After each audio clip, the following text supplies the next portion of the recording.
Welcome back, welcome back, welcome back to the Daily Dose. I'm Susan, that's Robert.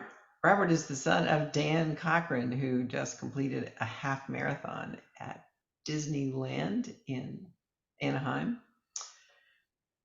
Getting to the race and getting going was not as simple as just driving and entering the park.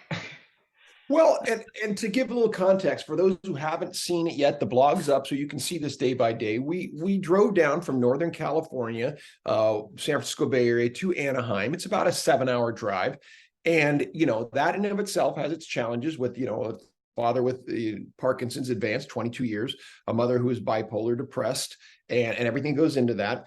And we mentioned the last episode the issues with the missing medication, which is potentially a huge deal. And then I think, the second day I wake up feeling like, because there are things to take care of, in terms of the race. You don't just show up. You have to get your bib, your shirt.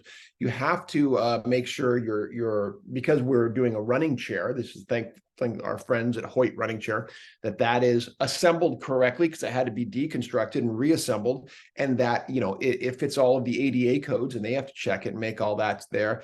And then just making sure that, now it's things like, okay, we got to go shopping. There's food, make sure we have that in the house because we can't eat out. I mean, that's not just a regular thing. It's about how do we make this a comfortable stay as we're waiting, knowing that this day is going to be clipped at about 8:30 at night because we have to get up about 2:30 in the morning. Right, right, You know, right. And you got to drive to get the food and the groceries and the bib and sign you guys up, and it was all on you for a long time.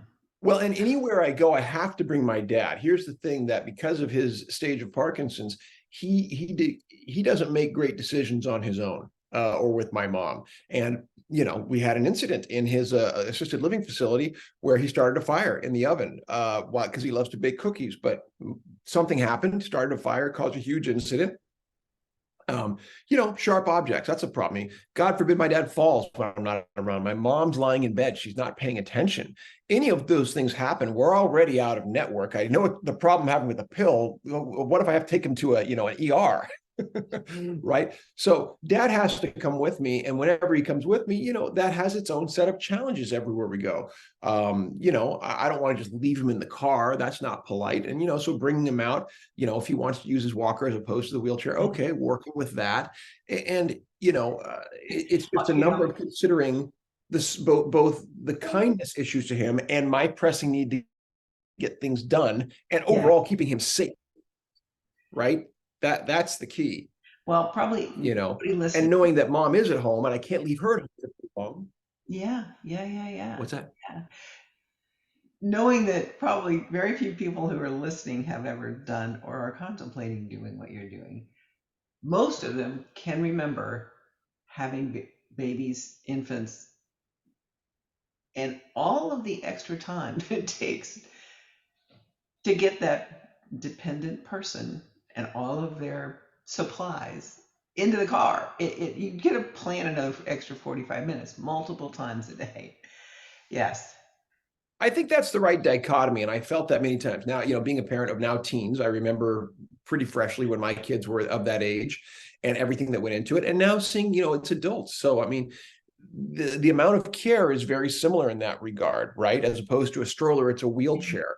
And again, all the toileting issues, but now it's your parent rather than a child. A child, we get used to, okay, I have to wipe their butt, this, that, and the other. Hey, what if that's your dad?